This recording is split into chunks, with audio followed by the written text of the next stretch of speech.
திருச்சிற்றம்பலம். அருட்பெரும் ஜோதி அருட்பெரும் ஜோதி தனிப்பெருங்கருணை அருட்பெரும் ஜோதி. ஒரு வீட்டு வாசலில் யாசகன் ஒருவன் தர்மம் கேட்டு நின்றிருந்தான். அம்மா, தாயே, ஏதாவது தர்மம் பண்ணுங்கம்மா.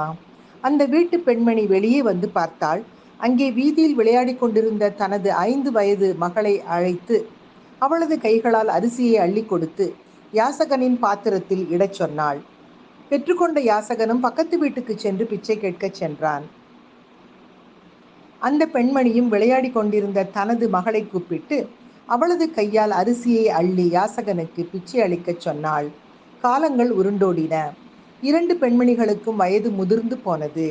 இரு சிறுமிகளும் வளர்ந்து பெரியவர்கள் ஆகினார்கள்.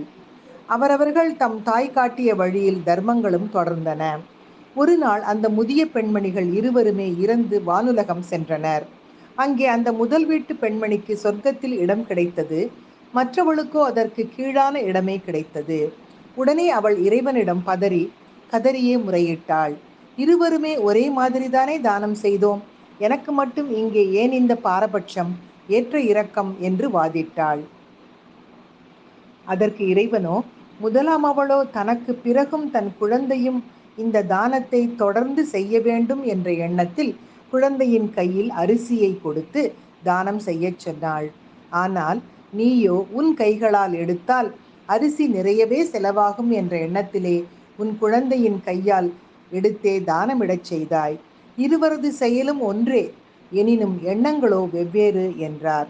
எனவே எந்த செயலை செய்தாலும் மேலான எண்ணங்களோடு செய்யும் செயல்களே நம் வாழ்க்கைக்கும் தொழிலுக்கும் ஆத்ம திருப்திக்கும் மன நிறைவான உணர்வுக்கும் வழிகாட்டும்.